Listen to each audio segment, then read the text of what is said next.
Thames Community Board open at 12:30 exactly. And we welcome Luke to our thing for item 3.1. So you want us to do the normal process and go through it and criticise the things we don't like and you answer them, or do you wish to talk to us about some things first? So just highlight a couple of things first for you. We are back to the standard format for monthly reporting. And so you'll see that it's looking quite familiar. What we've added into this, as discussed last month, is the blue banners showing you which team's responsible for which projects. And we've pushed with staff to try and uplift the comment section, so you're getting a bit more detail than you may have previously received. So we will continually seek to improve this report for you over time, but those are the latest updates for you. I'll take it as read and I'm ready for the next stage of questions. Thank you very much. Can I just... So, Councillor Rebel? Yes, could I just ask a general question? May. Yeah. So we're getting a report here that's essentially dated the 31st of August. Do you think we're ever going to be in a position where we would, for instance, in an late October meeting like this, we would be dealing with information that's, in this case, the 30th of September, rather than, back in August, which almost feels like last year? So I guess I've experienced it a couple of times now, and there's a 3-week lag that you've got. So we start compiling these 3 weeks ago to make sure that goes through the process through governance to get the report approved. So there's a lag so long as that process is what it is. Thank you. Okay, so we keep some consistency about what we're talking about. We'll start and just, if it's okay with you, go down the project delivery side of it. So Cope and Marine, looks like that's going to be covered by WRC. Yes. Totra Valley Road upgrade. What were you asking, Councillor Rebel? Nothing, you wasn't Totra Valley? No. Okay, Totra Valley upgrade is a serious concern to this board. We put it right at the top of the very tree. And it's interesting to say that this project is a part of a multi-year program. You're right there. The multi-years is 30 years it's been in gestation.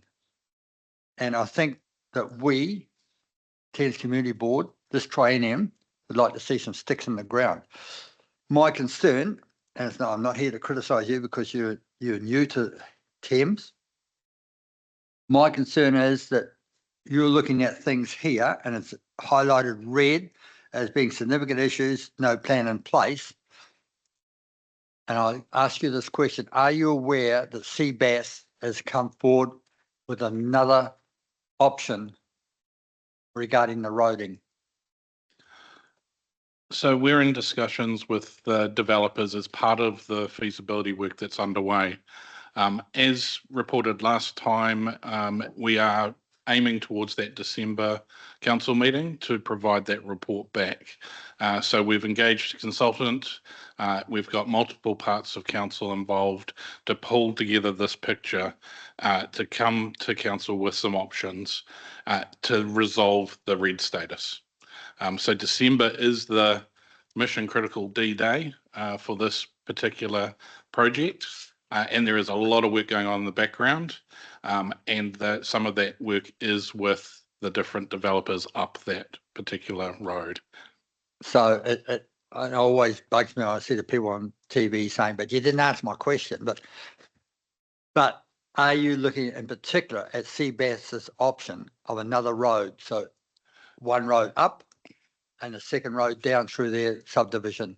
So the option's been tabled as part of the work we're doing, and we've got the roading team and other experts assessing all options from all parties that are involved in this process. Okay. Yep.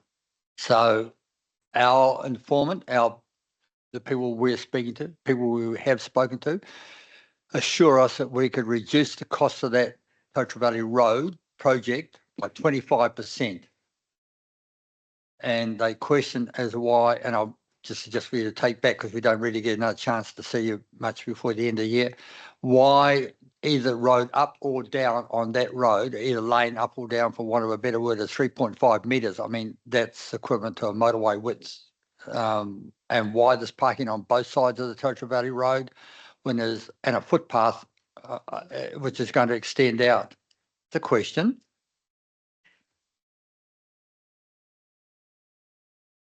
Oh, yeah, okay. So the question is, are you taking that into account, that we could simplify the whole project and get it underway rather than calling it a reset, please? So the options that are being tabled by developers and others are all being considered and will be packaged up and full explanations given, as well as cost estimates provided as part of the report to council. So you'll get to see exactly what work the team has done in regards to assessing the option tabled by CAPEX. Excellent. Councillor Rodley? Oh, thank you. Anybody else wish to discuss the Totara Valley? Excuse me. Totara Valley Road? Nice answers anyway. Right. Thames South Water Treatment Plant? No. Oh, sorry, Councillor Rodley.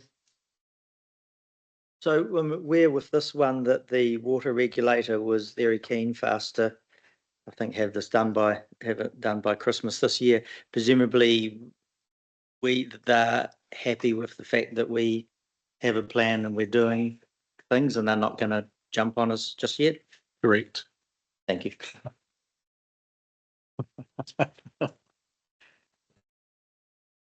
Okay. Thornton's Bay slip stabilisation. Oh, the water clarifier is self-explanatory. Thornton Bay slip stabilisation. No. Cope public convenience. I'm a little bit disappointed it's pushed out to April 2025. Port Park, parking improvements. Goes against my grain there.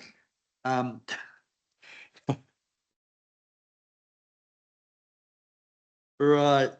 Thames Sub-Regional Aquatic Facility. That is starting to concern me. That gestation period is much longer than the elephant's one. I just wondering, are you any indication of when that's like? And I know right next to me is one of the report writers. Have you any indication? Have they given you any indication as when we like to see something in writing? Please. Yeah. So You're trying to tell me, but I'm asking you. we were in a meeting with the consultants the other week. I put some pressure on getting an understanding of timeline and whether they could put the foot down a little bit.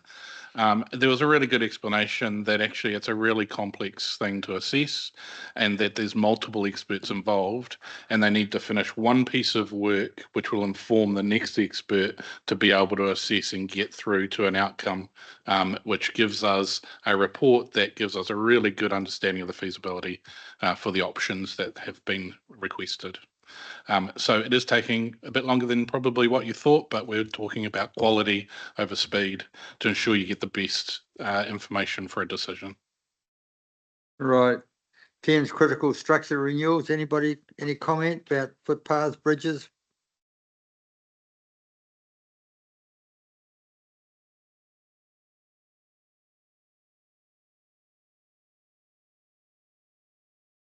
That's it. I presume the project manager and take a visit, organise the parks officer area, confirm condition of damaged assets and programs. Is that referring to Rhodes Park? It's not specific to Rose Park. It's a number of sites that experienced some damage through the storms, and these are minor assets that we're looking to repair. All right. Thames Information Centre, we know how that's progressing. Parks and Reserves renewals.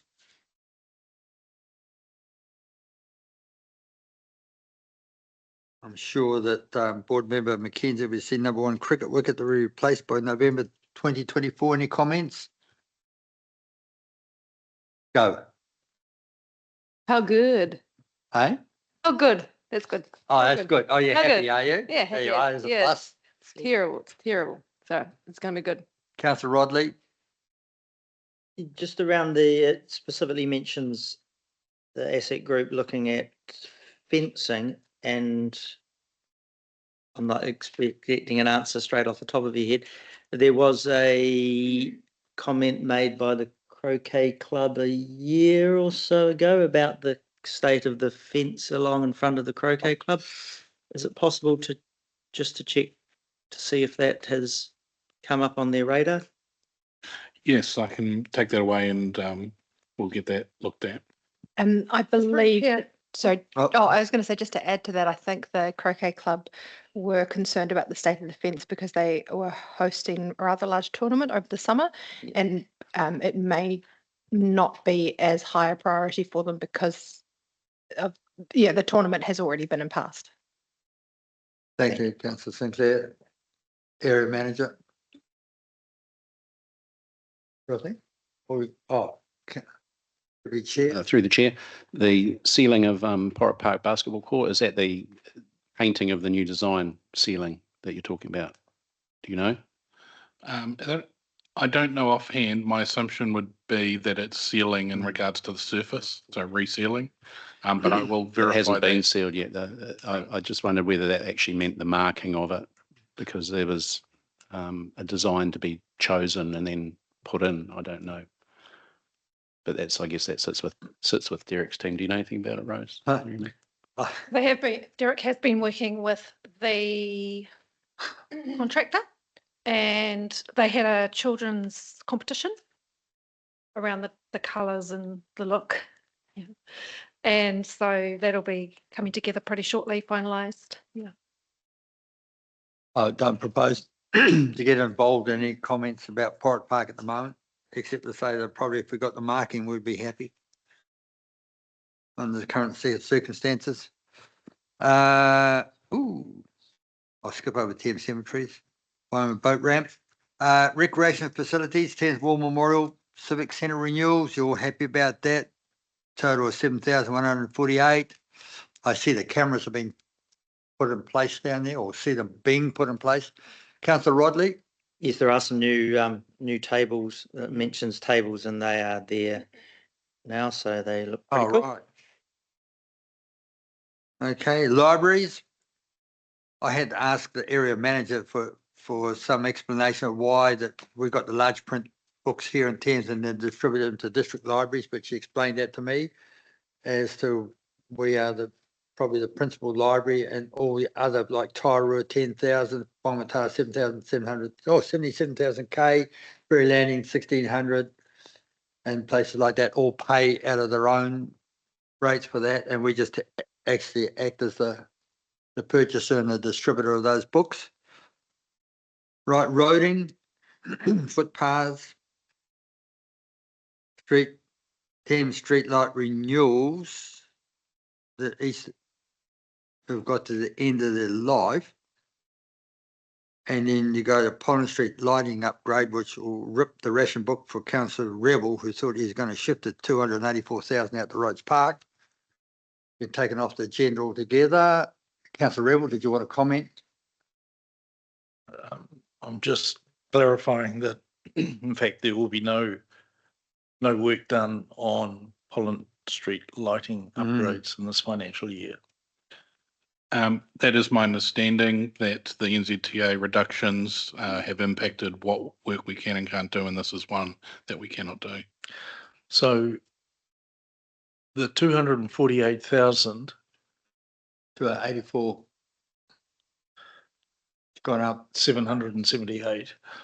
The 284,778 was our ratepayer funds, or was that our ratepayer funds contribution to the overall project, or was that all NZTA funds that were going to fund the 284,778?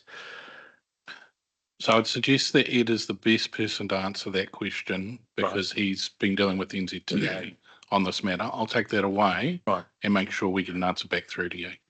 So, because my question is, if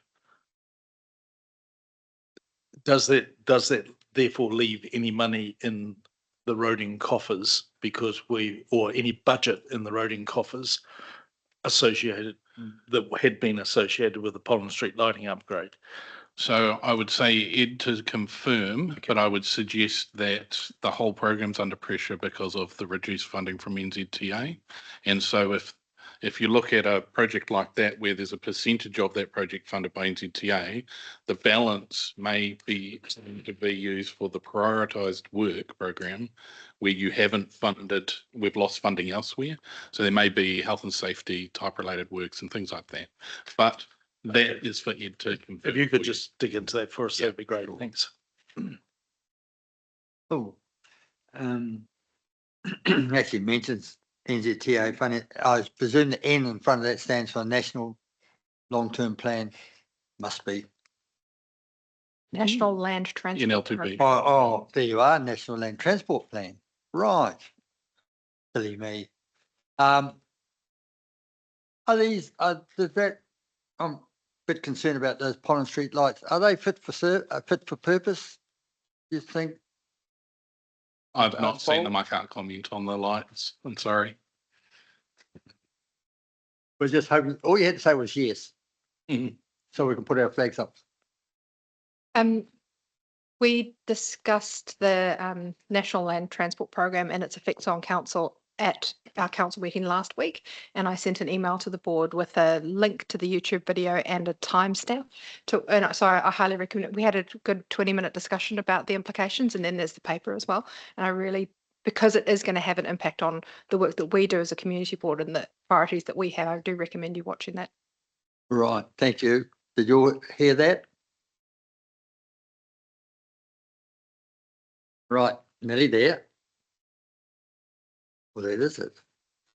That's the main scope. Is anything anybody wants to ask? There's supplementaries over the page. Other information, updates.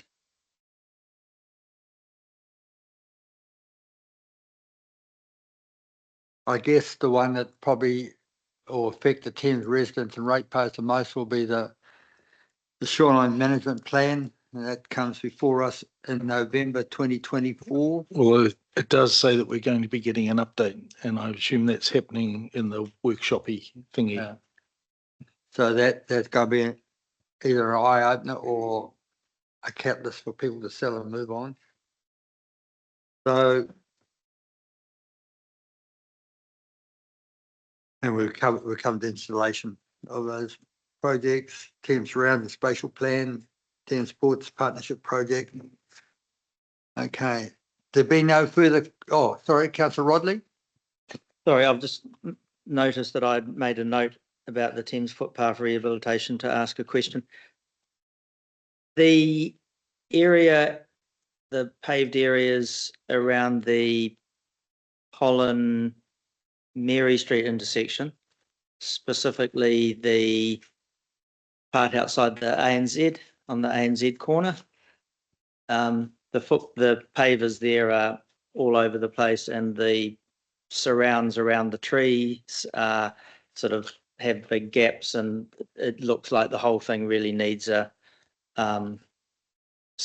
TLC. I just wondered if that may be in the program that they're developing, but obviously with less budget, that I hear it may not be. I'll take those specifics to Thank you. Ed Yeah. and ask him to confirm. Appreciate it. Thank you. Yep. Board Member Rakwa. Thanks, Chair.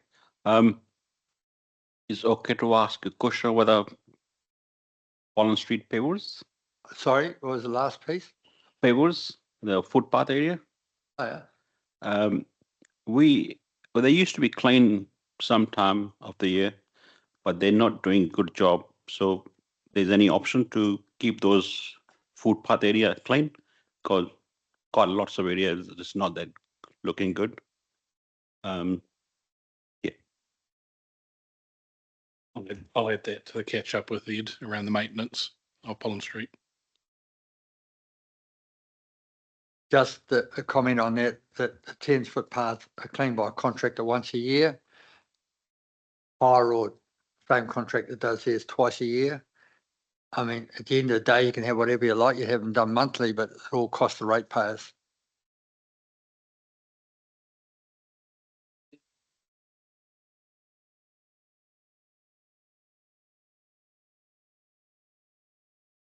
There's another option to keep it clean, like use wait and forget, which is spray base. You don't need to scrub the.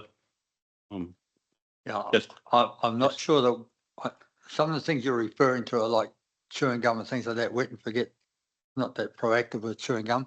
The other thing is wet and forget. It's just got a thing's been sent out through the Veterinary Association. If you go put wet and forget down and you get skin contact with it through animals or through humans, it can be quite it's reactive to animals having wet and forget down. So you can't put wet and forget down if animals have been walked down through there or whatever. So yeah, I think that water blasting is probably the best option, which is what they do. And that contractor last year when they came through, that was their first experience. So I presume by now they're a lot more efficient with what they're doing. But anyway, I'm sure Lucas got that written down for you. So there've been no more comments about that. Somebody care to move that the Thames Community Board receive the Thames Community Board CAPEX work program 24-25 other operational updates, please. Sorry, who was it? Board Member Rakwa, thank you very much. Luke, well done. Look forward to seeing you next meeting.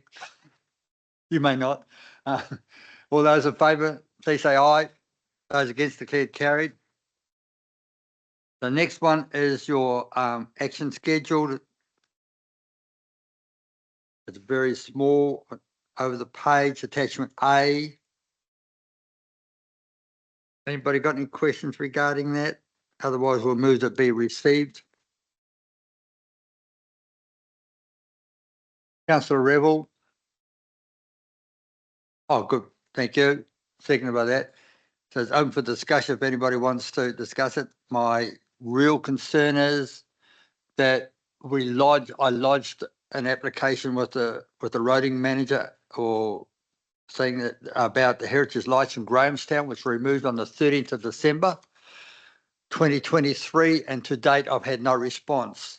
And I've sent another email and still no response. And I'm really concerned that they took out the heritage lights with no consultation with the Thames Community Board or the Grahamstown area. And to be honest, they look terrible. Those heritage light standards with an LED blue light attachment on them. So I just like that noted down, please. And okay, so all those in favour that we receive a report with that additional comment, please say aye. Those against, declared carried.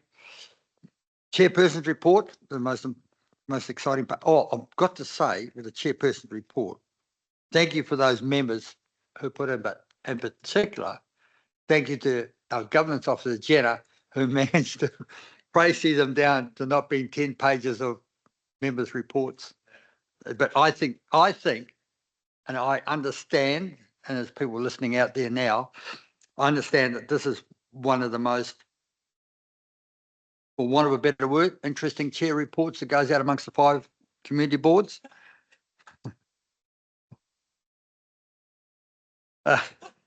And I've only got half of this. The other half is supplied by the board members. And if you see there that I say the board members are very active in answering questions, explaining matters, and things like that. And as board chair, I'm very proud of how each board member contributes towards the chair's report.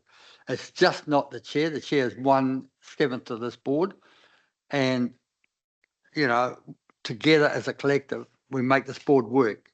It's not a one-man band or one-person band, but certainly I'm very grateful for Councillor Sinclair in raising that matter earlier about having those people, reminding those people I'm happy to have your comments on my chair's report.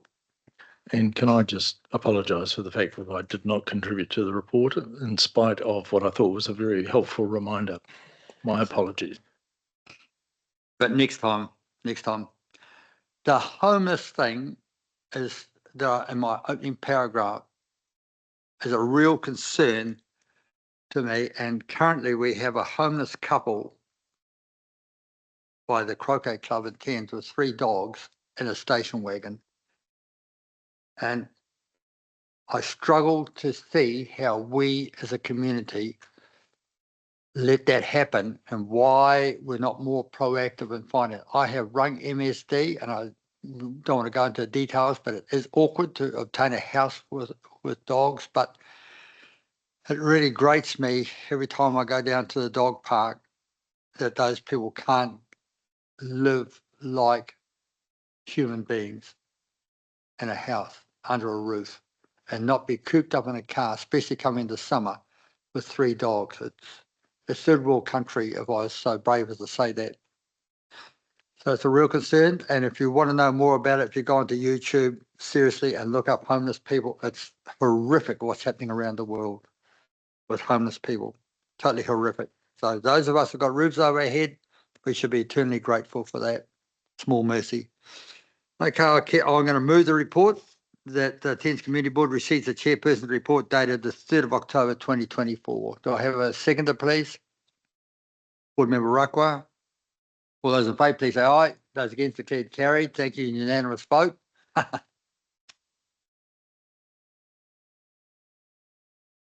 Then comes up on councillors. Do you notice that if in the council minutes has it got a little click on thing for chair reports for all chairs around the district? You can click on it and read them. Excellent. Right, thank you. So we're now going to go to public excluded, which means that the public will be leaving the room, which means you, Ms. Efford.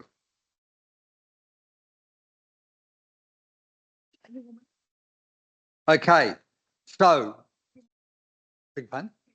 Yeah. So that's the motion on page 40 that's been moved by Councillor Rodley. Thank you. See you next Friday. Yeah. Speaking by Councillor Sinclair, and the reasons are there on the page. All those in favour, please say aye. Okay, the next. Oh yeah, the next one is we can move the minutes, can't we? Oh,